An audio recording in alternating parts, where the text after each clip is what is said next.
Story telling पे focus नहीं है, लोगों पे फोकस नहीं है। I know people with in the BJP who like to listen to Ravish Kumar. जो पे डिस्पैरिटी है वो डेफिनेटली है, and that is something that's a very important point you have raised. Twitter पे अगर वो ब्रेक हो रही है पहले भी, तो वो उसकी क्रेडिबिलिटी कितनी है, ये करेंगे तभी वायरल होगा, ये थंबनेल ऐसा लिखेंगे तभी वायरल होगा। हर कोई इसमें बिजी है कि हम नैरेटिव कैसे सेट करें। सो आज एक बहुत ही डिफरेंट और बहुत ही स्पेशल एपिसोड आपके लिए लेकर के आए हैं विद नन अदर देन वेदांत अग्रवाल। और अभी अभी मुझे पता चला है कि वेदांत मेरी तरह लखनऊ से बिलोंग करते हैं, but he is an anchor, he is a reporter, he is a fantastic ghazal singer as well, and he is very very young and he has achieved a lot. So हमने कहा कि now it's the perfect time to just shift sports से थोड़ा सा और general चीजों की तरफ चलते हैं। Vedant, first of all welcome to the show, how you doing right now? Thank you Sufia for having me, it's great to be with you. और बहुत अच्छा लगा ये सुन के कि आप भी लखनऊ से ही हैं, और लखनऊ में टैलेंट की कोई कमी नहीं है, और बहुत यहाँ से काफी मैंने अभी रिसेंटली देखा कई पॉडकास्टर्स लखनऊ से कर रहे हैं, तो बहुत अच्छा लग रहा है to be with you today. So how is it going Vedant? NDTV से निकल करके रिसेंटली आपने अपनी वहां पर जर्नी खत्म की, और अभी आपने ऐसा कुछ अनाउंस नहीं किया है कि आगे का क्या प्लान है। So how is it going NDTV की जर्नी? अगर आप थोड़ा सा बताओ कि कैसे स्टार्ट हुआ, how you got into the media and then your journey in the NDTV. I think audience will really appreciate it. So I always wanted to be a journalist for as long as I can remember. मुझे हमेशा literature, arts इस सब में बहुत interest था शुरू से ही। I was an art student, but other than that घर में भी माहौल ऐसा था कि I was always inclined towards arts, literature, पढ़ने का बहुत शौक था। न्यूज़ बहुत voracious news reader also I would say। काफ़ी टाइम से मेरे घर पे ऐसा माहौल था, जैसे कि मैंने कहा। So why I got into NDTV? So after I completed my journalism, हमेशा से यही था कि एनडीटीवी में ही जाना है। Though of course I had applied to various news channels and I had gotten into various news channels as well, but एक था अंदर से कि सिर्फ एनडीटीवी में ही जाना है। In fact, I'll tell you a interesting story. I had an offer from 4 different news channels, and they were offering me almost 2x what NDTV offered me, but I still decided to go into NDTV. वो इस वजह से भी क्योंकि घर में for as long as I can remember, my parents used to watch NDTV, and बचपन से I used to emulate NDTV anchors, whether it was Barkha Dutt or Sonia Singh, Dr. Pranoy Roy, of course, Vikram Chandra, all these people we've grown up watching, grown up emulating, and it was always the case with me that I wanted to be like them, wanted to sit in the anchor's chair, wanted to hold that red mic. तो वो जो red mic था NDTV का, and it's a great honor that I got the opportunity to report on so many stories holding that very red mic. That red mic used to evoke a lot of mystique, and there was something about it कि ये हमेशा से एक खुमार था कि NDTV ही join करना है। So that's how I got into NDTV. In fact, जिस वक्त मैं एनडीटीवी में गया उस वक्त there was a virtual hiring freeze. उन्होंने पब्लिसाइज नहीं किया था किसी भी तरीके की हायरिंग। हमारे कैंपस प्लेसमेंट में भी एनडीटीवी नहीं आया था उस वक्त। काफी मुश्किलों से एनडीटीवी गुजर रहा था, and everybody knows about it that it was a tough period for NDTV. There was a virtual hiring freeze, as I said, but मैंने कहीं से I dug up and found out contacts of the editors there, Sonia Singh and Srinivasan Jain, who we fondly call Vasu, and I messaged them.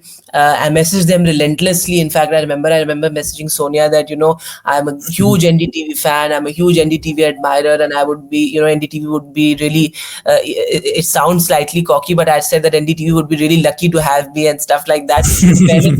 तो ignore करे उन्होंने, लेकिन मैंने इतना relentlessly उनको मैसेज किया तो उनको लगा कि ये वाकई में जो है इसको कुछ ये थोड़ा सा पागल है, तो इसको इंटरव्यू तो कर ही लेते हैं। So then she said that okay we will set up an interview with you. And उस समय हायरिंग का कोई ऐसा फॉर्मल प्रोसीजर नहीं हुआ था, बट मतलब कोई फॉर्मल पब्लिसाइज नहीं किया था उन्होंने hiring, but they did my interview and then there was a test and the entire process.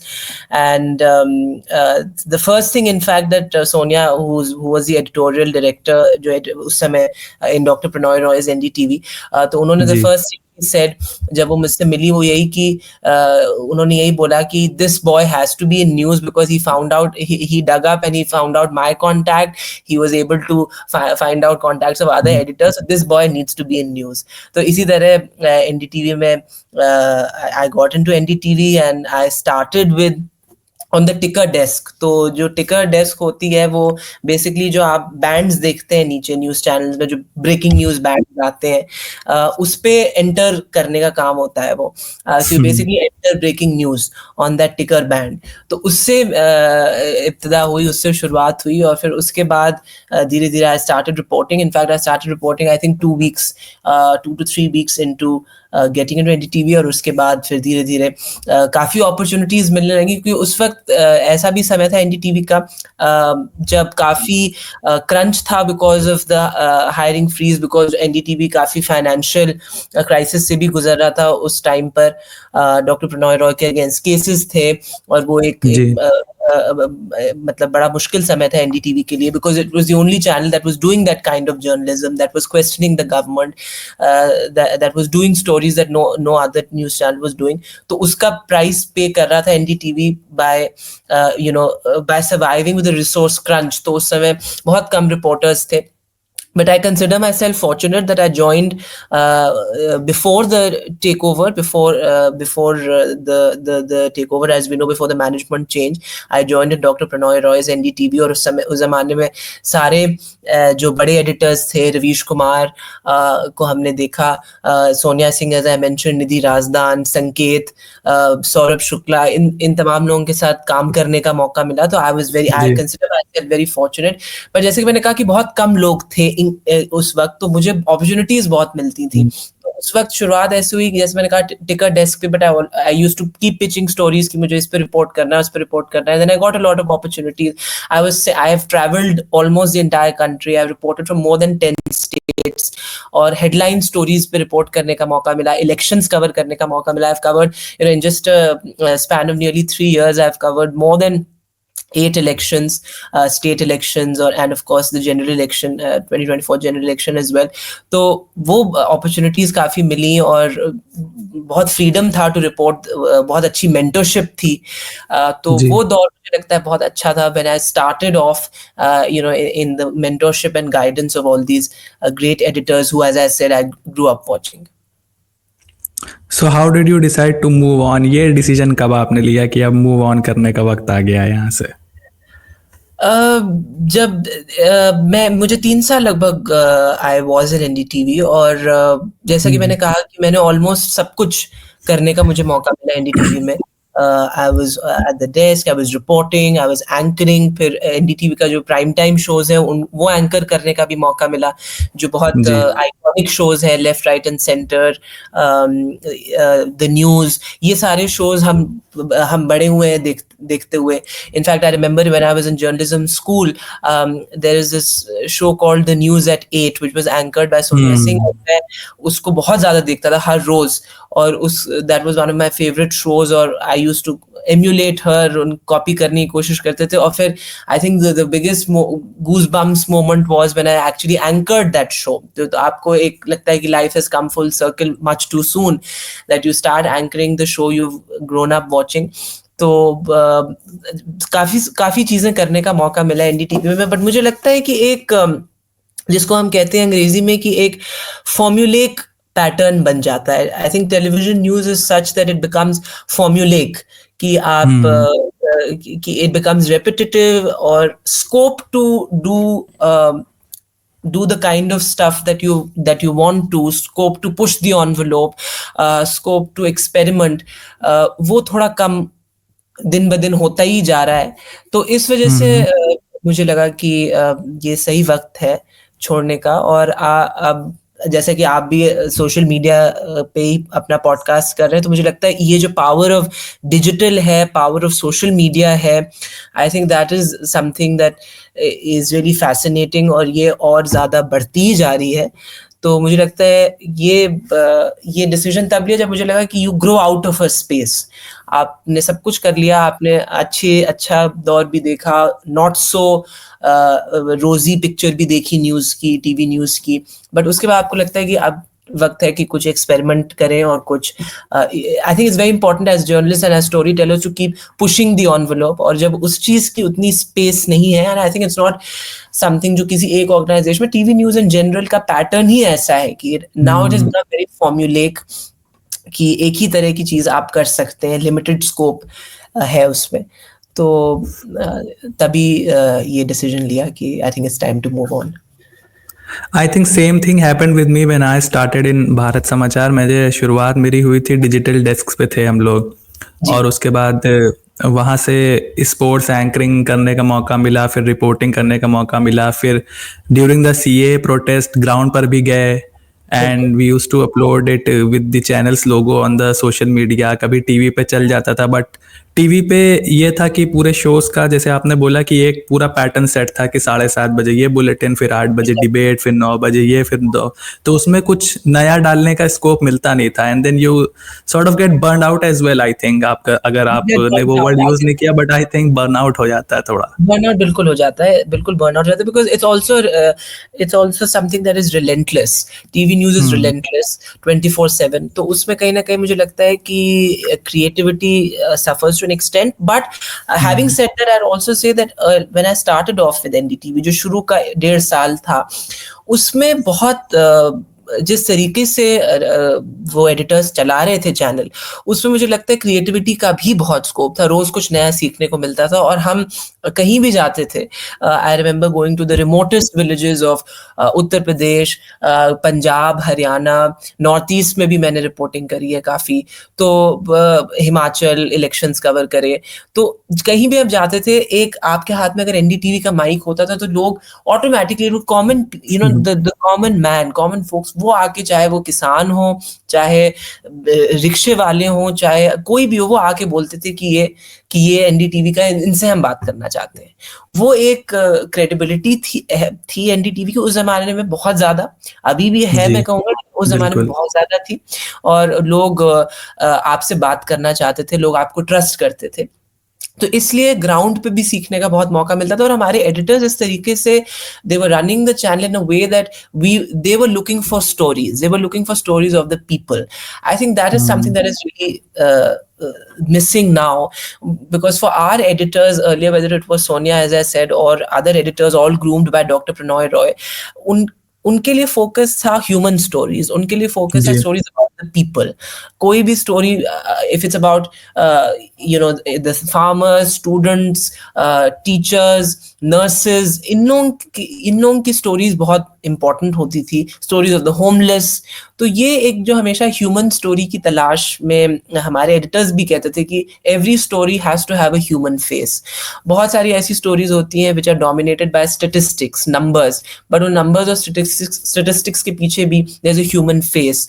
So I think that kind of probing journalism that we started off with, that was great, and उसमें फिर burnout का भी scope नहीं होता है, क्योंकि it's so interesting to be out dogs and to find stories, find new stories, and फिर story telling का जो टेक्निक थी, story telling की स्टाइल, उस पे भी बहुत फोकस होता था कि आप स्टोरी किस तरीके से नए अंदाज में बता सकें, keeping the human face intact, keeping that in focus. तो ये तमाम चीजें थी जो मुझे लगता है अब बहुत टीवी में नहीं लोग करना चाहते हैं। स्टोरी टेलिंग पे फोकस नहीं है, लोगों पे फोकस नहीं है। हम बहुत सारी टीवी न्यूज की बाकी खामियां डिस्कस करते हैं, लेकिन आई थिंक एक बहुत बड़ा जो लॉस टीवी न्यूज का हुआ है वो है स्टोरी टेलिंग का, which I think not too many people are investing in. क्योंकि ब्रेकिंग न्यूज साइकिल तो देखिए हमेशा ही चलती रहती है, जैसा कि आपने कहा कि 7:30 का बुलेटिन होगा, फिर 8 बजे का शो होगा, फिर 9 बजे की डिबेट होगी, तो वो न्यूज साइकिल तो हमेशा चलती रहेगी। लेकिन आपके एडिटर में इतनी क्षमता होनी चाहिए एंड इतना विजन होना चाहिए that they invest in story telling and they invest in different kind of ingenious ways of storytelling। तो वो इन्वेस्टमेंट जब खत्म हो जाता है तो फिर बहुत मजा नहीं आता है to report on something। अच्छा, एनडीटीवी की बात हो और उसमें रवीश कुमार के ऊपर छोटा सा डिस्कशन ना हो तो लगेगा नहीं कि एनडीटीवी की बात हुई है। तो अगर आपको उनसे मिलने का आई थिंक कई बार मौका मिला होगा, so do you have any story, something you like to share about him, कि किस तरीके से उन्होंने शेप किया आपके करियर को, and I think everyone around the NDTV. I think if NDTV का अगर कोई सबसे बड़ा नाम है, so will have to say that it was Ravish Kumar. NDTV का भी, और आई थिंक जर्नलिज्म का in general, because when you कोई भी अगर कहीं भी जर्नलिज्म का मेंशन होता है, इंडियन जर्नलिज्म का मेंशन होता है, तो रवीश कुमार का डेफिनेटली मेंशन होता है। तो I was hired by the English channel NDTV 24/7, तो मेरा बहुत डायरेक्ट वर्किंग इक्वेशन या वर्किंग वो नहीं था उनके साथ, रवीश के जी। साथ, बट और मैंने उस टाइम पे ज्वाइन किया post Covid, when Ravish didn't used to come to the studio, he used to anchor out home. तो वो स्टूडियो नहीं आते थे और वो न्यूज रूम नहीं आते थे, वो अपना शो 9 बजे का जो प्राइम टाइम विद रवीश वो अपने घर से ही करते थे। तो जो हमारे कैमरा पीपल घर जाके ही वो करते थे, क्योंकि कोविड का टाइम था और फिर बहुत से और भी उनको उस जमाने में जिस तरीके की रिपोर्टिंग वो करते थे, उनको डेथ थ्रेट्स भी मिले बहुत, तो उनकी सेफ्टी पे भी एक क्वेश्चन था, तो इसलिए वो घर से ही एंकर करते थे। लेकिन मेरी 2 दफा उनसे मुलाकात हुई, और सबसे पहली मेरी मुलाकात तो नहीं, पर सबसे ज्यादा इंटरेक्शन मुझे याद है। I was doing a story on the sex workers of Delhi's red light area, GB Road के sex workers. So the news peg was that the Supreme Court had come out with a landmark ruling that towards legalizing prostitution. तो ये एक तरीके की silver lining थी और है for sex workers. तो उस पे मैंने एक डॉक्यूमेंट्री करी थी। This was one of my first stories, one of my first long form stories. तो उसके लिए आई मैसेज्ड रवीश सर कि ये मैं इस पे स्टोरी करने जा रहा हूँ। मैंने उनको न्यूज़ पैक समझाया कि ये है। तो उस पे imagine I was a very young reporter. I'm very young. I had just joined. I was completely insignificant. But he took out the time और उन्होंने बहुत लंबे मुझे मैसेजेस भेजे, ये कहते हुए कि स्टोरीज तो बहुत होती है, बट आपको चुनना है कि आपको क्या स्टोरीज, कौन सी स्टोरी बतानी है। आपको चुनना है कि किस स्टोरी से ये जो लार्जर स्टोरी है, जो लार्जर पिक्चर है, वो क्लियर होगी। उन्होंने बोला बहुत पढ़ाई करिए इसके बारे में पहले। उन्होंने मुझसे कहा कि आज की पिछले 1 साल में जितने एडिटोरियल्स इस पे लिखे गए हैं, पिछले 1 साल पे जितना रिपोर्टाज इस पे हुआ है अबाउट लीगलाइजिंग प्रोस्टिट्यूशन, आप उसको पढ़िए। फिर उन्होंने मुझसे कहा कि आप जो संस्थाएं हैं सेक्स वर्कर्स की राइट्स के लिए जो काम करती हैं, आप उनसे मिलिए, आप उनसे समझिए कि एक्चुअली ये डिग्निटी कहाँ से आएगी, how are they working towards ensuring some kind of dignity for just the dignity of living a life that is living a dignified life। तो इसकी तरफ वो कैसे पहल कर रहे हैं, आप उसको समझिए। तो बहुत उन्होंने ऐसा पर्सपेक्टिव दिया कि फिर उसके बाद चीजें समझ में आने लगी कि एक्चुअली रिपोर्टिंग कैसे करते हैं, उसका एसेंस क्या है। तो वो मुझे समझ में आने लगा, because he had also done an absolutely incredible documentary on this, on the sex workers of GB Road, and that has millions of views, and you can still watch it on the NDTV YouTube channel। तो perspective बहुत दिया उन्होंने, और बहुत humbly उन्होंने इस चीज को मुझे he considered me valuable enough to mentor me, and I think that is the biggest sign of a great editor। So he's a great anchor, a great reporter, a great analyst, a great commentator, but more than that, a great mentor and editor। And I know a lot of people that he has mentored also। और ये perspective, इतनी clarity जो है, उनकी बात लोगों को क्यों अच्छी लगती है सुनना, इतने लोग क्यों सुनते हैं। बहुत से लोगों से मैंने पूछा कि क्यों आप सुनते हैं इतना, मतलब I know people who are hardline BJP supporters and they listen to Ravish Kumar। I know people within the BJP who like to listen to Ravish Kumar। So ये जो एक धारणा है कि उनको जो है खाली लेफ्ट लिबरल्स और ये जिनको आजकल एंटी नेशनल करार कर दिया जाता है वो सुनते हैं रवीश कुमार को, ऐसा नहीं है। People with in the BJP like to listen to Ravish Kumar because they know that somewhere he is speaking from a space of truth. और वो दिल बहुत मुझे किसी एक किसान ने बताया, मैं पंजाब में जब फ्लड्स हुए थे लास्ट ईयर तो मैं वहां पे था, तो उन्होंने किसी एक किसान ने मुझे बोला कि रवीश कुमार ने तो अब छोड़ दिया है, तो ऐसा क्यों उन्होंने छोड़ा, आप लोगों के क्या जो नया मैनेजमेंट है, नए मालिक उन्होंने निकाल दिया, रवीश कुमार को हुआ क्या। तो मैंने उनसे पूछा आपको क्यों पसंद है इतना रवीश कुमार को सुना, तो उन्होंने बोला कि बस उनकी बात दिल को छू जाती है। So he speaks from the heart, and that is why what he says resonates with so many people, and people respect him for that. तो मुझे लगता है यही है। और एक दफा उनसे न्यूज रूम में भी मुलाकात हुई, और I remember when he came to the news room, because he didn't use to come daily, there was a there was a queue of people waiting to take pictures with him, and these were new joinees. Many people had joined NDTV because of Ravish. I was not one of them, because I wanted to join NDTV for other reasons also, but a lot of other people who joined NDTV only because of Ravish Kumar, तो उनकी पूरी एक line थी उन लोगों की, वो उनके रूम के बाहर उनके साथ तस्वीर खिंचवाने के लिए. So I think that's the kind of respect he enjoys, both within the journalism fraternity and outside and beyond.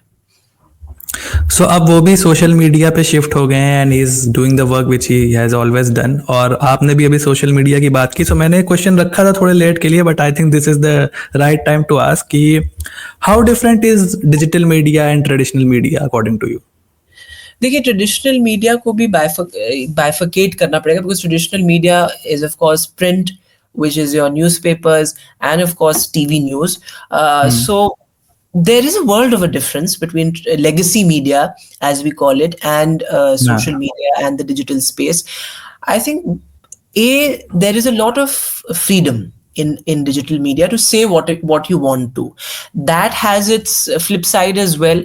It leads to a lot of misinformation, disinformation, fake news. तो वो उसका एक drawback है, एक shortcoming है. But I think the kind of freedom that a digital journalist has, you cannot have in the traditional media space. There are too many bureaucratic processes in traditional media, in the sense that they're too they're set in their ways, in the sense that अगर आप एक traditional news media में देखें तो how does their day look like?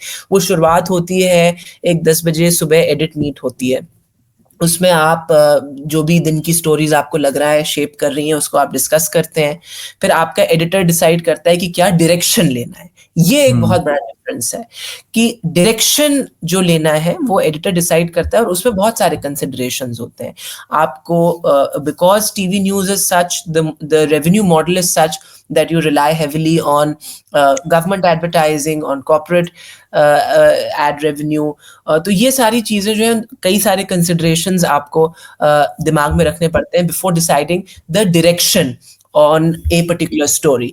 तो कोई भी story हो उस पर क्या डायरेक्शन लेना है, ये एडिटर से आता है, and then it filters through, फिर वो रिपोर्टर को बताया जाता है कि ये है, और उस तरीके से फिर पूरा डे शेप होता है. दूसरी सबसे बड़ी बात ये है कि टीवी न्यूज की अगर हम बात करें स्पेसिफिकली, तो चैनल्स में कंपटीशन इतना है.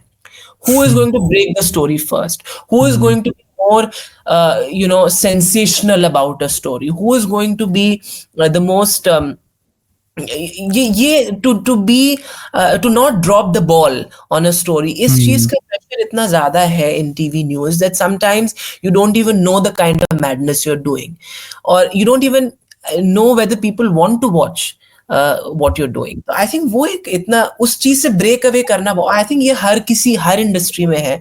आप अगर ऑटोमोबाइल इंडस्ट्री में भी देखें तो जो लेगेसी ब्रांड्स हैं या जो लेगेसी प्लेयर्स हैं, उनके अपने इश्यूज होते हैं. जो स्टार्टअप्स आते हैं उनके वो लेगेसी इश्यूज नहीं होते हैं, तो वो इनोवेट कर पाते हैं, वो इन्वेंट कर पाते हैं, री इन्वेंट कर पाते हैं. तो वो इन्वेंशन और reinvention is very difficult for traditional media, because as I said कि वो सालों से जो चला आ रहा है जिस तरीके से वो वैसे ही चल रहा है, उसमें बहुत कम लोग रिस्क ले पाएंगे कुछ इनोवेट करने का.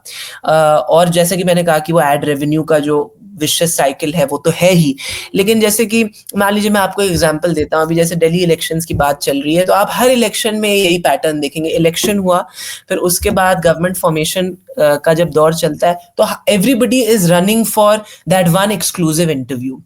अब वो एक्सक्लूसिव इंटरव्यू के लिए आप भाग तो रहे हैं, आपने इतनी रिसोर्सेज लगा दिया, अपना रिपोर्टर भी लगा दिया, आपने अपनी ओबी वैन भी लगा दी, कैमरा पीपल भी लगा दिया, but you are not realising that people might not even want to watch that exclusive interview with some national observer or some BJP Delhi in charge, because वो क्या बोलेगा, अभी तो everybody will be so tight-lipped about who the CM will be, but ये है कि आपको क्योंकि वो एक्सक्लूसिव दिखाना है अपनी स्क्रीन पे कि हमें ये इंटरव्यू सबसे पहले मिला, तो उसके लिए आप रिसोर्सेज बहुत बार लेगेसी मीडिया में गलत जगह लगाते हैं and I think news specially has lost not only its face in terms of the trust and credibility but also कि लोगों की जो पल्स है उससे they don't realize कि लोग क्या देखना चाहते हैं, उससे वो थोड़ा सा वो disconnect है and I think that is one of the biggest drawbacks of TV news that they're not able to reinvent themselves. अब वो TRP क्यों इतनी है, क्या है, वो TRP is all a blur so one doesn't really know what those numbers mean. Digital की अगर हम बात करें तो फ्रीडम, जैसा कि मैंने कहा, इनोवेशन आप जितना चाहे कर सकते हैं, you can do your journalism fearlessly क्योंकि आप डिपेंडेंट नहीं है एड रेवेन्यू पे फ्रॉम गवर्नमेंट और corporate sources. But I think one drawback of digital also that I like to mention is that बहुत से आप चैनल्स में देखें देयर इज नो एडिटर. जो एडिटर का इंस्टीट्यूशन होता है, the institution of editor is extremely important and is sacrosanct in a news operation in a newsroom. A lot of these people who are doing stuff on digital don't have editors. तो एक वो problem है मुझे लगता है, and I think that is something that we have to sort of deal with because editor के ना होने की वजह से, and when I mean editor I mean एक संपादक का जो तो वो ना होने की वजह से मिस इन्फॉर्मेशन बहुत होती है, फेक न्यूज बहुत होती है. और फेक न्यूज का क्या इम्पैक्ट है ये हम सब जानते हैं. बहुत सारे tangible impacts of fake news we have seen, whether it was what happened in Manipur. अगर आपको याद हो जो महाराष्ट्र में कांस्टेबल की जो वो वाला पूरा इंसिडेंट हुआ था, आरपीएफ कांस्टेबल वाला, वो ये सारे फेक न्यूज का इम्पैक्ट है. तो मेरा ख्याल है वो एक ड्रॉबैक है डिजिटल मीडिया का, to counter that miss information.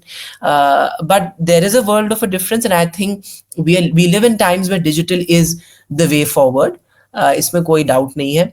बहुत से लोग ये काउंटर आर्ग्यूमेंट करेंगे कि जब सिनेमा था फॉर एग्जाम्पल, तो जब टीवी आया तो लोग कहते हैं कि अब सिनेमा खत्म हो गया, but cinema is where it is, I mean the silver screen. और जब फिर OTT आए, नेटफ्लिक्स और तमामी स्ट्रीमिंग प्लेटफॉर्म्स, तब लोगों ने बोला कि सिनेमा खत्म हो जाएगा, सिल्वर स्क्रीन खत्म, but it is where it is. But news में ऐसा नहीं, I don't think that's right now people are consuming a lot of content, people across generations. We talk about youngsters consuming news on digital media. I'll talk about my grandmother.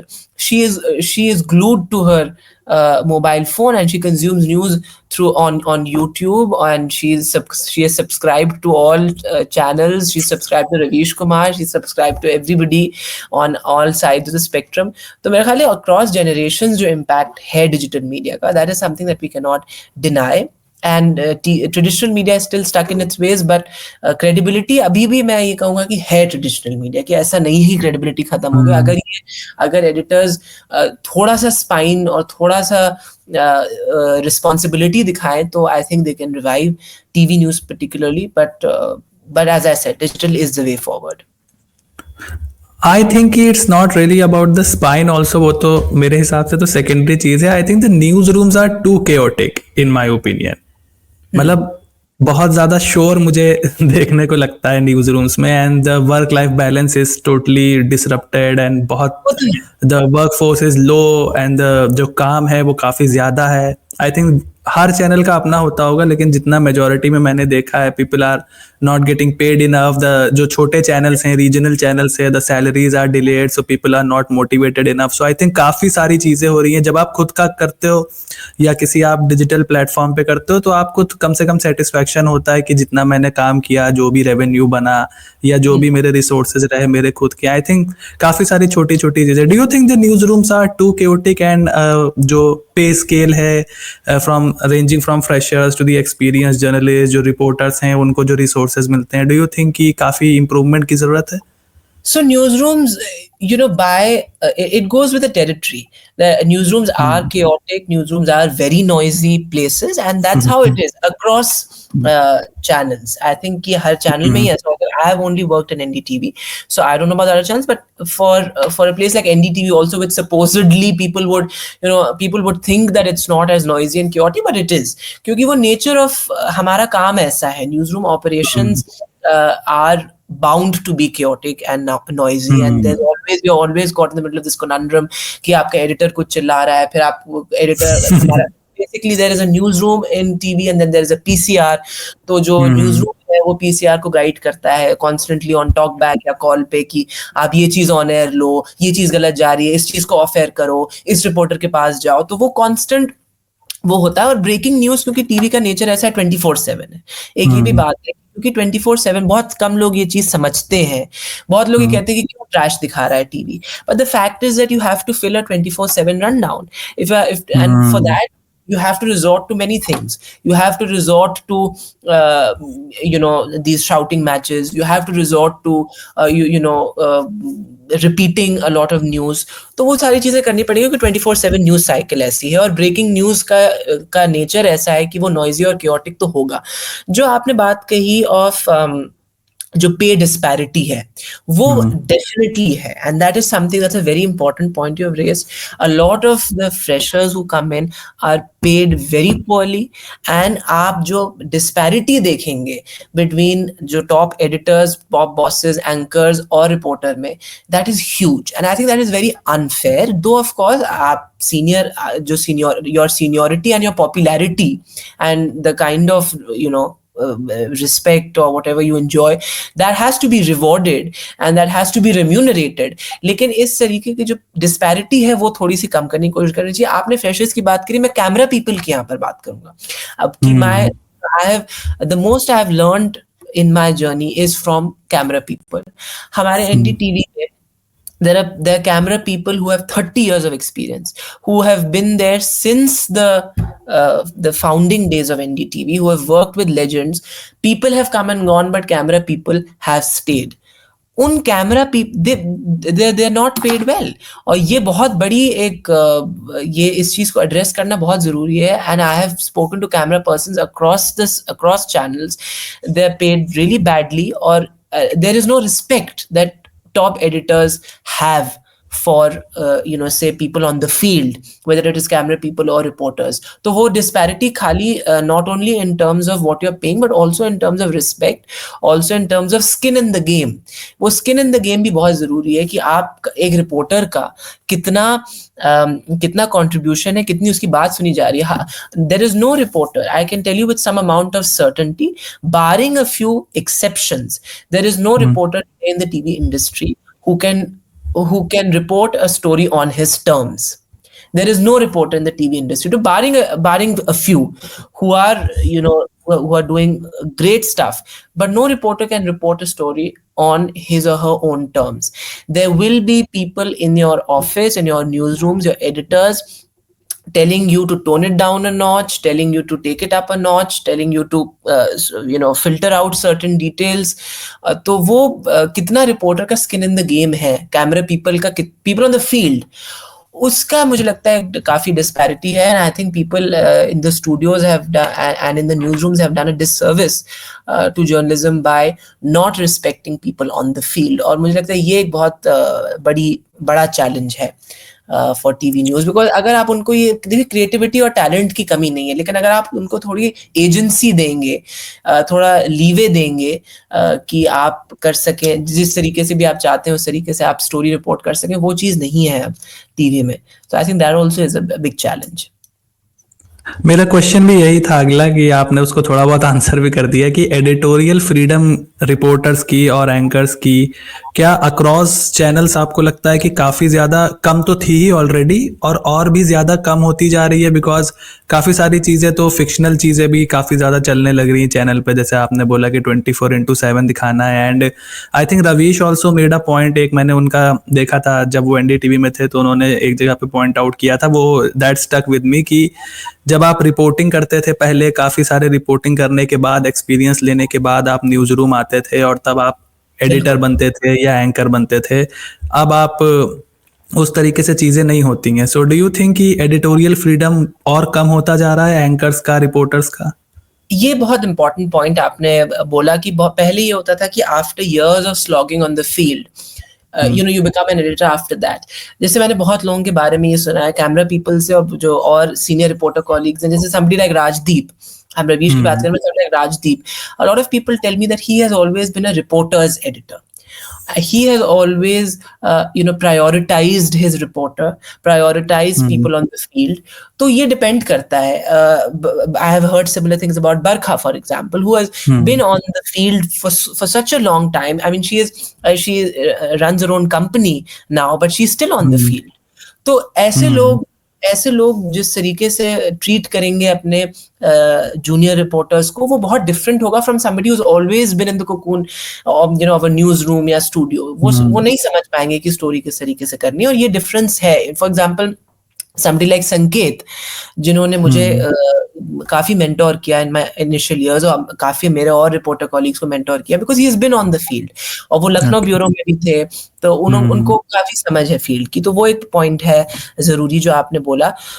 लेकिन editorial freedom के बारे में हम जितना भी बोल लें कि नहीं है, और we are at the mercy of corporates, at the mercy of the government, ये जितना भी हम कह लें, but I think also depends on the person. आप कितना रिबेल कर सकते हैं, और आप अगर रिबेल करेंगे, if you draw the line, if you don't want to, there is nobody who is going to make you say something at a gun point. आपको आप अगर रिबेल कर सकते हैं, उसमें आपके पास कितना लीवे है वो भी डिपेंड करता है. लेकिन मैंने तो बहुत रिबेल किया. मैंने एंड तक मुझे कोई एडिटर बोलता भी नहीं था. I used to do the weekend prime time on NDTV, left right and centre. From deciding what to do, to deciding how to do it, to deciding कि कौन से graphics on air जाएंगे, text कौन सा लिखा जाएगा, I used to do everything, of course in tandem with your editor. आप editor आपको थोड़ी चीजें बोलेगा कि थोड़ा tone down कर लो, but ये weekend पे ये भी होता है कि most of the editors are not in the office, तो वो आपको फिर फ्रीडम है कि जो आप जो भी करना चाहे कर सकते हैं. लेकिन कितना एक इंसान खुद रेबल करने की उसमें है, and rebel for a good cause, कि आपको समझ में आ रहा है कि सबको, देखिए कोई भी एंकर बन रहा है या कोई भी रिपोर्टर है, तो उसको इतनी समझ तो होगी ही कि क्या चीज सही है, क्या गलत है, कौन सी इंफॉर्मेशन जरूरी है दिखाना, कौन सी इंफॉर्मेशन के बारे में व्यूअर्स को बताना जरूरी है, कौन सा नहीं. इतनी आप में समझ, इतना जर्नलिस्टिक कॉन्शियस आप में होगा, तभी आप एंकर बने हैं, आप रिपोर्टर बने हैं.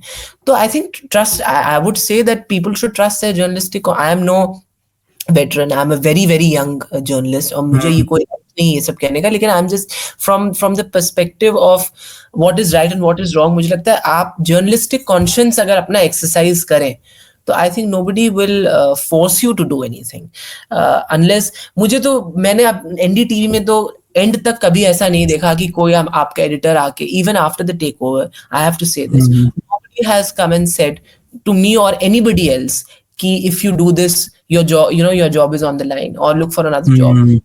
ऐसे इंस्टेंसेस शायद हुए हो surreptitiously, I don't know, but overtly कोई आके आपसे नहीं कहेगा कि ये मत करो, नहीं तो तुम्हारी then find another job. There are certain things that are completely out of bounds. ये भी मैं आपको बता दूं. There are certain things and certain parts of the government machinery which you cannot touch as a journalist, as a TV journalist, and ये बहुत आपको covertly और ये समझा दिया जाता है कि ये चीज नहीं कर सकते. लेकिन उसमें फिर आप कितना रेबल करो. अब ultimately I am on air, अब ऑन एयर तो कोई मुझे नहीं रोक सकता. If I am on air, I will say what I want to. बहुत सी बार ऐसा भी होता है कि आप जरूरी नहीं, आपके एडिटर ने आपको कोई चीज बोल दी, अब जरूरी नहीं कि वो सुने कि आप ऑन एयर क्या बोल रहे हैं.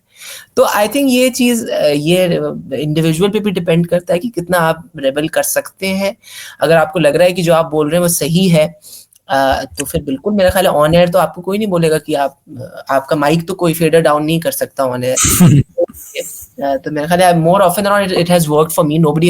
I have said certain things on TV even after the takeover which many people would say कि कैसे आपके एडिटर कैसे अलाउ कर रहे हैं ये बोलने का, पर मुझे किसी ने नहीं बोला बाद कि ये आप नहीं बोल सकते या ऐसा कुछ है. But there are certain subjects that you can not pick up, वो भी बात है, लेकिन you always can circumvent and find your way around it.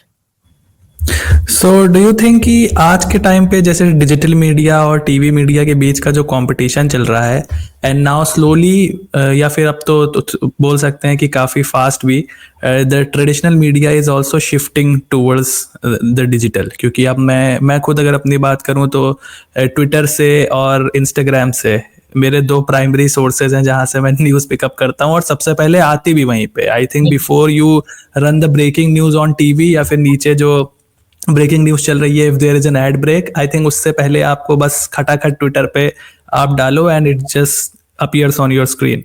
So do you think कि जो कंपटीशन अभी तक एक तरीके से देखा जा रहा था डिजिटल और ट्रेडिशनल मीडिया या टीवी मीडिया के बीच में, वो धीरे धीरे अब खत्म होगा आने वाले वक्त में?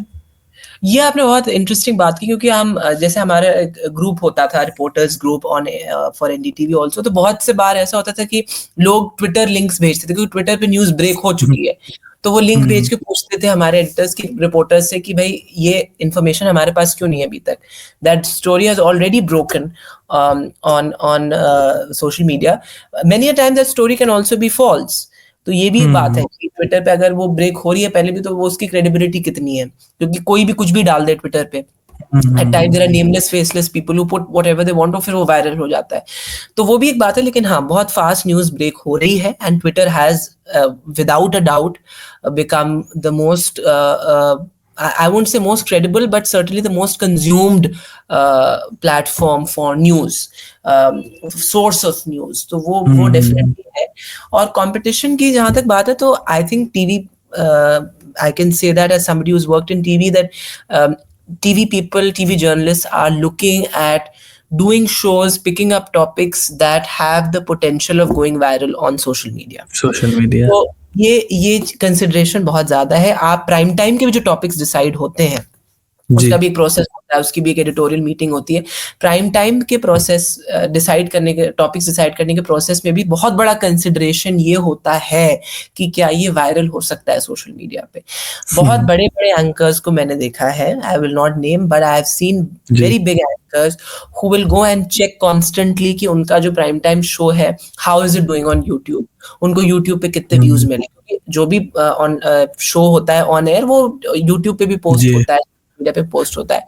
तो वो एंकर्स के लिए बहुत बड़ी वो होती है कि हमारा कंटेंट चल रहा है कि नहीं यूट्यूब पे। तो एक इसका एक बहुत इंपॉर्टेंट पॉइंट ये भी है कि इसके मैट्रिक्स बहुत क्लियर है। आपको पता है यूट्यूब पे अगर 50,000 लोगों ने आपका वीडियो देखा है, तो फिर वो देखा है। टीआरपी का जो पूरा गेम है, it's such a blur, as I said, that you don't know what is right, what is wrong, वो numbers कैसे determine हो रहे हैं, उनकी methodology क्या है to determine those TRP numbers।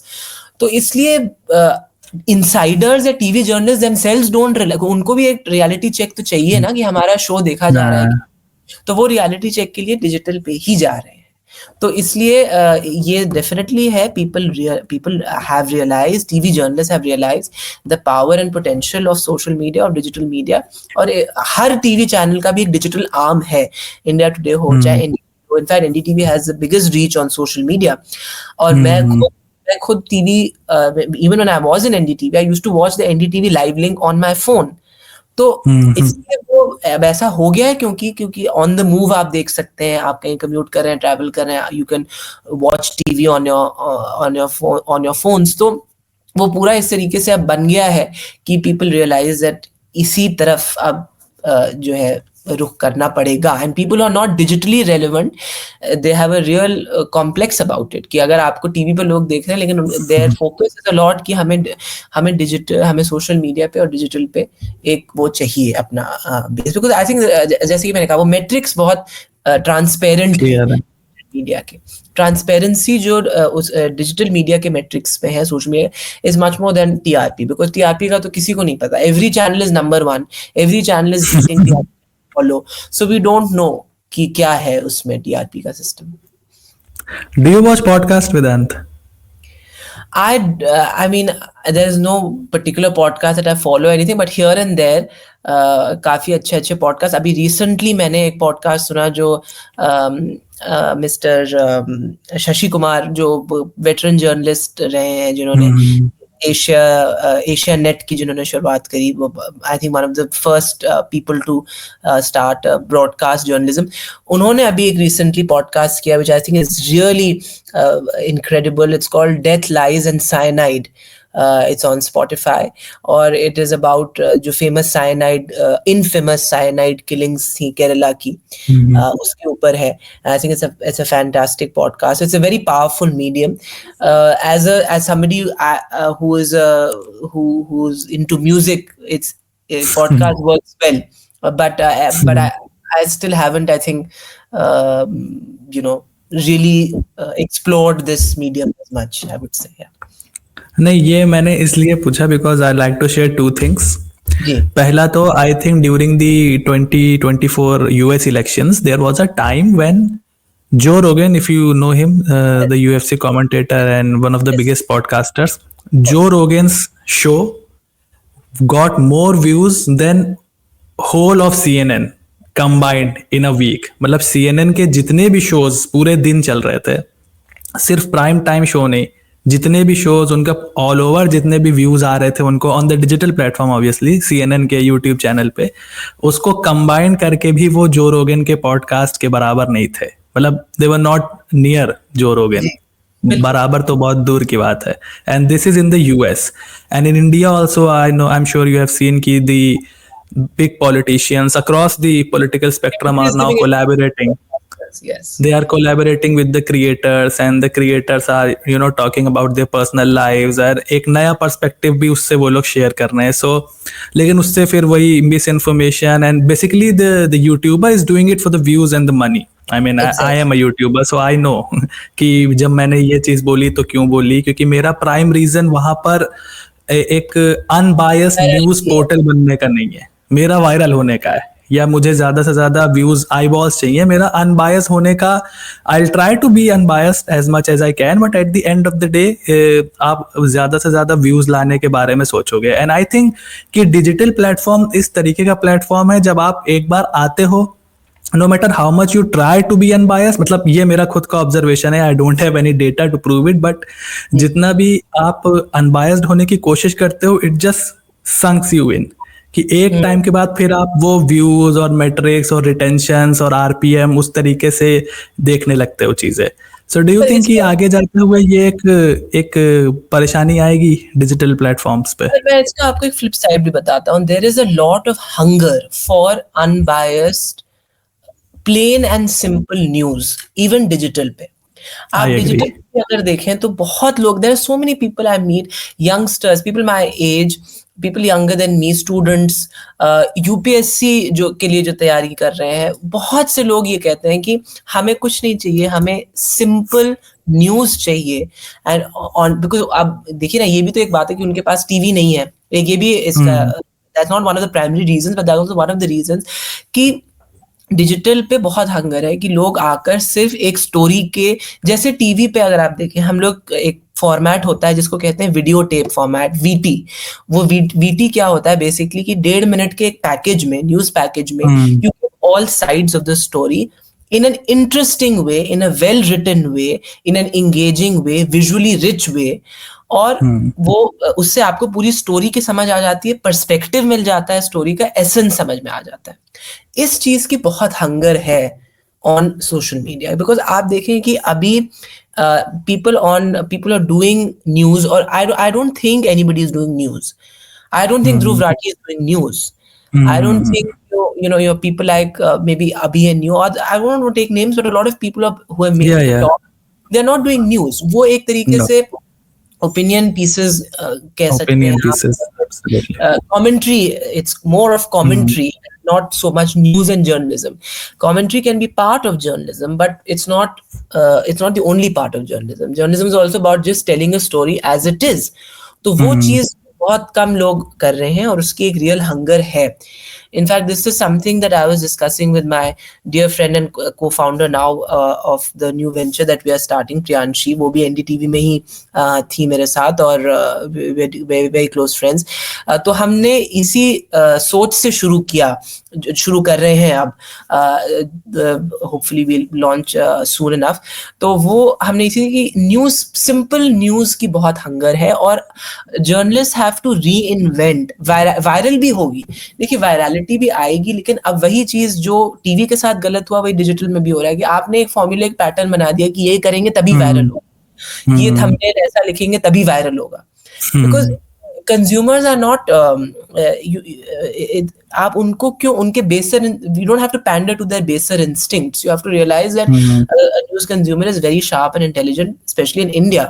An Indian voter is very intelligent. तो आप उनको जरूरी नहीं कि आप सेंसेशनलिज्म करें, आप वैसा थंबनेल करें और एक तरफ की न्यूज दिखाएं तभी आप वायरल होंगे.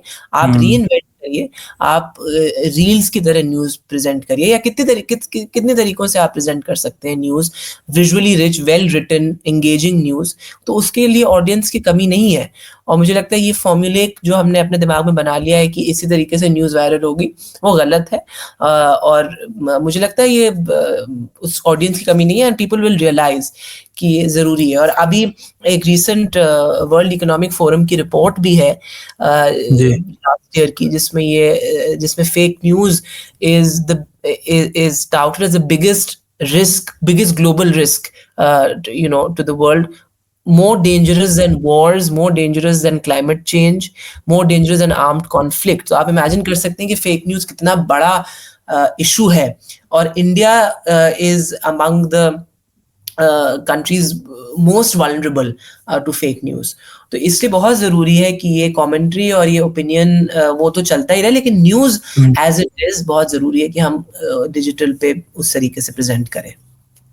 I think with the artificial intelligence ये फेक न्यूज़ का खतरा और ज़्यादा बढ़ता जा रहा है. बिल्कुल. और आई थिंक बहुत पर्टिनेंट क्वेश्चन है, because the prime minister is also just departed for the world AI summit जो पेरिस में हो रहा है. तो वो so AI is definitely here to stay, and AI is going to become a very important part of our lives. In fact, हमारे newsroom operations में भी आप देख रहे हैं किस तरीके से AI एंकर्स आ गए हैं, और बहुत से और एडिटोरियल प्रोसेसेस में न्यूज़ लिस्ट कंबाइन करने के लिए और एडिटोरियल डिसीजंस लेने के लिए AI का इस्तेमाल हो रहा है. तो I think if you use it constructively it's a great tool. But yes, fake news बहुत बड़ा एक it's a big phenomenon that we need to grapple with as a community of journalists. So now just pivoting a little bit, recent Delhi elections पे अभी आपका क्या opinion है? I think बहुत closely आपने मॉनिटर किया होगा, and what do you think happened in Delhi and what can we expect in the future? देखिए, having covered Delhi for past 2.5-3 years, I think what is important to understand कि पिछले 3 साल की अगर आप ट्रेजेक्टरी देखें दिल्ली की, तो एक तरीके से एक स्टेटस को दिल्ली में रहा है for the past 3 years, if not the past 5 years. Her issue पे स्टेटस को एक तरीके से as if there was some kind of slumber that the authorities had to be jolted out of. और वो इस इलेक्शन ने किया है. The authorities had to be jolted out of their slumber and their apathy. अब उस authorities में, when I say authorities, I mean the Delhi government, but also the Lieutenant Governor. वो एक जो स्थिति बनी हुई थी दिल्ली में कि कुछ कहीं इम्प्रूवमेंट नहीं हो रहा था. हमने NDTV में पोल्यूशन बहुत क्लोजली कवर किया, एयर पोल्यूशन. आई थिंक उससे अगर आप पूछेंगे किसी एक सब्जेक्ट पे, अगर आप कहें कि आपकी 3 साल में मास्टरी, आई विल नॉट से कि मेरी किसी सब्जेक्ट में मास्टरी हो नहीं सकती आपकी, लेकिन air pollution is one area जो मेरे एडिटर थे चेतन भट्टाचार्य जी, उन्होंने वो was a senior managing editor of NDTV earlier, उन्होंने इस तरीके से he had this kind of relentless focus on air pollution, और हम बहुत क्लोजली कवर करते थे. तो आप 3 साल या 4 साल में देखिए, I am not going before earlier than that, because अगर हम खाली इस कार्यकाल की बात करें हमारी पार्टी की, कहीं से कुछ चेंज नहीं हुआ. आप ये बोल सकते हैं कि वो हमें लेफ्टिनेंट गवर्नर से रिसोर्सेज नहीं मिले, हमें लेफ्टिनेंट गवर्नर का सपोर्ट नहीं मिला, हम कोई भी, अब वो एक पूरा कंट्रोवर्सी थी कि हमने रेड लाइट ऑन गाड़ी ऑफ शुरू किया तो उसमें हमको वो नहीं मिला, सैंक्शन नहीं मिला. तो लेकिन द फैक्ट इज कि पॉलिटिकल विल खत्म हो चुकी थी इस पूरे एडमिनिस्ट्रेटिव फ्रेमवर्क की to address the issues of people. आप किसी भी चैनल में जाए, एवरीबडी इज डिस्कसिंग कि कास्ट डायनामिक्स क्या थे. Of course all of that matters, caste calculation is very important in Indian politics, लेकिन the essence of the problem is कि दिल्ली में एक तरीके का status quo बना हुआ था. People were really suffering at the hands of this administrative framework and this constant tussle between the Lieutenant Governor and the Delhi government. Or I would go on to the extent of saying that Delhi government also was busy setting the political narrative. आम Aadmi party ने पिछले 2 साल में focus ज्यादा किया है कि हम किस तरीके से सेंटर के अगेंस्ट, एलजी के अगेंस्ट पॉलिटिकल नैरेटिव सेट करें. देखिए, that can be a part of your strategy, that can not be your entire job to protest against the lieutenant governor in the center. That's what they did. आप ये देखिए कि मुझे last year 2023 में जब floods आए थे दिल्ली का, आपको याद होगा, पूरे जी जी जी. there were unprecedented scenes across Delhi. And इसकी सबसे बड़ी प्रॉब्लम ये थी कि जो डीसिल्टिंग होनी थी, बहुत सारी और प्रॉब्लम्स थी जो हरियाणा के साथ टसल चलता रहा, पर desilting of drains was one of the primary issues that had to be addressed. 2023 में वो फ्लड्स आए, 24 तक, एक साल में डीसिल्टिंग में कोई काम नहीं हुआ सिग्निफिकेंट. अब वो आपको आम आदमी पार्टी वाले आंकड़े दे देंगे कि ये हुआ वो हुआ, बट सिग्निफिकेंट हेडवे नहीं हुआ.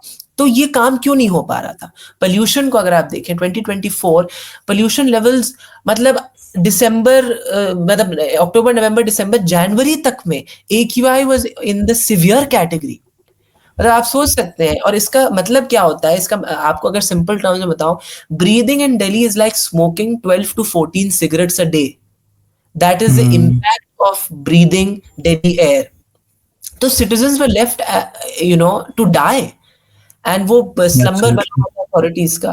तो मुझे लगता है वो ये बहुत जरूरी था ये चुनाव. I am not saying that this is कि बीजेपी सरकार आएगी तो they going to do make great strides, but I think ये बहुत जरूरी था. And Delhiites have voted with a lot of fury, with a lot of Delhiites were agitated कि अब ये स्लम्बर खत्म करना है हमें.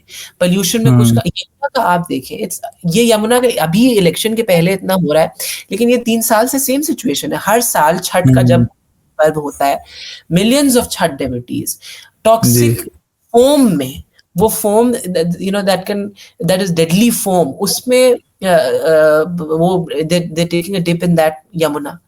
तो आई डोंट नो हाउ ये, और उसमें भी नैरेटिव सेट, हर कोई इसमें बिजी है कि हम नैरेटिव कैसे सेट करें. कोई काम नहीं हो रहा था ग्राउंड पे, पॉलिसी लेवल पे कोई काम नहीं हो रहा था. एंड इट्स अ शेम कि the capital of India, the air that people are breathing is like smoking 12-14 cigarettes a day. आप it's such a serious issue कि हर बार बच्चों के स्कूल बंद करने पड़ते हैं. आप ये कितनी बार, I have reported on this for 3 years straight, same story, no headway made, कि हर साल बच्चों के स्कूल बंद हो रहे हैं. पोस्ट कोविड तो स्पेशली पेरेंट्स बहुत एंग्शियस थे कि अभी कोविड खत्म हुआ, फिर अब पोल्यूशन की वजह से फिर बच्चों के स्कूल बंद ऑनलाइन हो रहा है. और children are exposed to that PM 2.5, which is cancer causing micro pollutant which can penetrate into your lungs and it can cause cancer in the long term. और कितनी अब रिपोर्ट इससे एंटीबायोटिक रेजिस्टेंस हो सकती है, कैंसर हो सकता है, respiratory illnesses, chronic respiratory illnesses हो सकती हैं. तो I think it was important that Delhiites voted decisively. वो बहुत जरूरी था कि decisive mandate, whether it is in favour of the Aam Aadmi party, तब भी एक वो होता कि दिल्लीइट्स really trust the Aam Aadmi Party, and this time the LG needs to sort of bow down, और उनको अब हमारे पास पीपल्स मैंडेट है तो काम करना पड़ेगा साथ में. But what was important was that Delhiites voted decisively. वो बहुत जरूरी था, and I think they have done that. And let's really hope that ये जो शेमफुल हालत है दिल्ली की, मतलब आप सोचिए इंडिया की राजधानी की हम विश्व गुरु बनने की बात कर रहे हैं. राजधानी Delhi is not a livable city anymore. Delhi is not anymore. People are moving out. आप जितने भी ग्रेजुएट से बात करें, जो भी करें, people are moving out of Delhi. Nobody wants to live in Delhi anymore. So the capital city of India is not livable anymore. I think nothing can be more shameful than that. और आप चाहे वो landfills हों, landfills की भी same हालत है. 3 landfills हैं दिल्ली में, these mountains of garbage, उनका सेम हालत है. Nothing has been done. थोड़ा बहुत माइनर चेंज, मतलब headway might have been made. Air quality is pretty much the same. Yamuna की स्थिति भी सेम है जैसी दिल्ली में थी. Roads are in a horrible condition. Potholes, आप दिल्ली के पॉश इलाकों में जाके देखें, parking is a perennial problem. Potholes is a constant headache for the residents of Delhi. And what do you see the role of the Indian National Congress? इस बार भी उनकी दिल्ली में 0 सीट रही। एक्चुअली मैं इंडियन नेशनल कांग्रेस के साथ साथ थोड़ा सा राहुल गांधी के ऊपर फोकस करना चाहूँगा, and then obviously we'll wind up because it's over 1 hour already. Thank you so much for giving us so much time Vedant. देखिए 2024 के इलेक्शंस के टाइम पे everybody was of the opinion that this will be the same election 2019 की तरह, at least that was the whole माहौल जितना मुझको समझ में आ रहा था। But then suddenly there was an uproar by the opposition and the massive rallies and social media numbers for Rahul Gandhi and even Akhilesh Yadav were of the charts. Her video पे million views, हर YouTube video पे millions of views, lakhs and lakhs of views, बहुत ज्यादा engagement, and you could see ki people were trying to at least connect with Rahul Gandhi, and his brand really, took off in 2024 elections. Then he became the leader of opposition also, वो white t-shirt और पहन करके जाना and everything, जो personal brand थी उनकी, it looked like he is really emerging now in the 2024 elections. But after the 2024 elections, I personally feel that the Congress failed to capitalize on the momentum that they had post 2024 general elections, and एक बार फिर से वो पूरा जो momentum था वो नीचे चला गया है। Do you agree with this? I think what you said at the outset, that 2024 was a surprise. It was a surprise for the pollsters, it was a surprise for journalists, it was a surprise for the BJP, it was a surprise for the opposition. But I think the problem is that those results have still not sunk in as far as the opposition is concerned. वो अभी भी उसी they're still wallowing in the in what they were able to achieve, and we have a strong opposition in the parliament, which is great, and we have people like Akhilesh Yadav, we have people like Rahul Gandhi, Priyanka Gandhi, Supriya Sule, Mahua Moitra. We have strong voices, strong opposition voices in the parliament, and that is great. That is how it should be. But election लड़ने की जहां तक बात है, I think something that people have said, analyst will tell you also, that BJP is an election machinery. To be able to counter the BJP juggernaut, that is something that requires a different kind of strategy, a different kind of hard work. बहुत basic चीजें हैं। Election लड़ना, आप जानते हैं कि election लड़ने के लिए मतलब आप अभी से, like people with in the BJP will tell you that they have already, Delhi election के रिजल्ट डिक्लेयर होने से पहले ही वो प्राइम मिनिस्टर जो है वो बिहार में एनडीए के लीडर्स से बैठक भी कर चुके हैं, उनकी स्ट्रैटेजी शुरू हो चुकी है, बंगाल की स्ट्रैटेजी अभी से शुरू हो चुकी है, 27 यूपी की स्ट्रैटेजी अभी से शुरू हो चुकी है। तो ये एक इलेक्शन फाइटिंग मशीनरी है जिसको काउंटर करने के लिए the opposition really has to up its game, और वो अभी they still playing catch up. So this is Haryana, Maharashtra, and then now Delhi. Jammu and Kashmir, of course. So, it was a great election, really a historic election. And the Congress didn't manage, I mean, the Congress, it's the National Conference Congress Alliance, but the Congress really didn't manage to make that big a mark even in Jammu and Kashmir, I would say.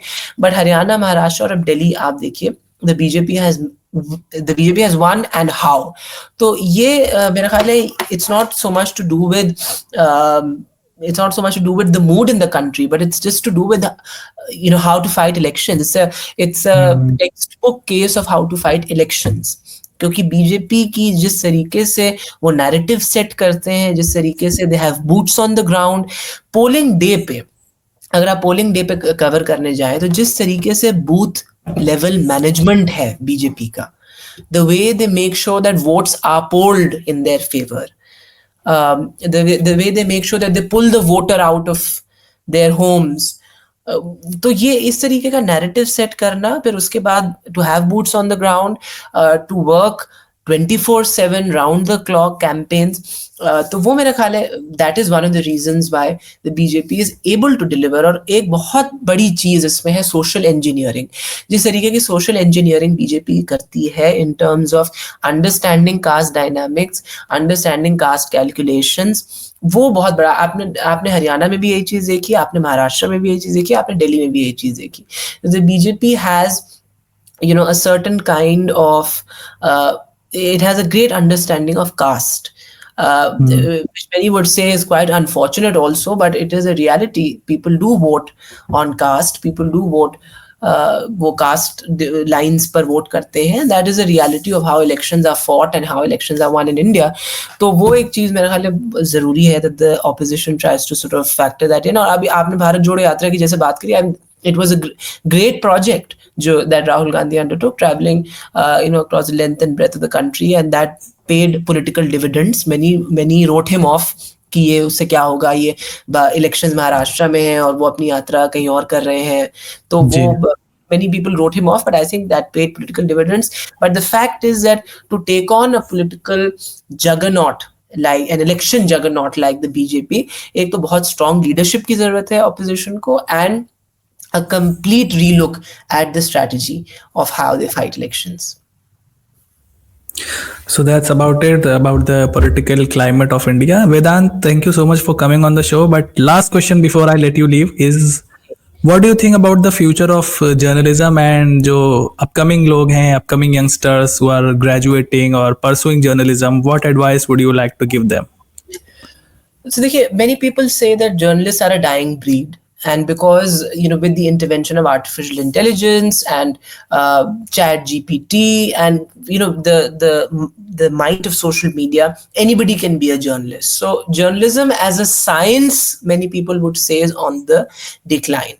But I am not so pessimistic. I think journalists play a very important role in the functioning of a democracy and in the in day-to-day in giving you information. And with the threat of fake news and misinformation, जैसे कि मैंने आपको कहा कि इतना बड़ा threat है fake news और misinformation का कि it's a more serious threat than armed conflict and climate change. तो आप imagine कर सकते हैं the repercussions that fake news can have. तो इसलिए ऐसे क्लाइमेट में जर्नलिस्ट का रोल बहुत जरूरी है. And I think what we need to do two things. We need to return to the basic value system of being a journalist, but at the same time we also have to reinvent ourselves to be more relevant in the current social media digital climate, reinvent our storytelling techniques, reinvent ourselves in terms of capturing audiences, capturing the interest and the mind of the viewer and the reader. I think that's very important.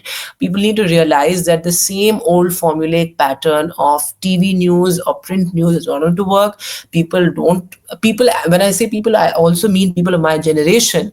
They want news that is palatable, and to make news palatable you have to reinvent yourself. So I think that's what I think people should do, and I'm nobody to give anybody advice. I'm too young myself, but I think from my understanding, I think we need to return to the basics, but we also need to reinvent ourselves.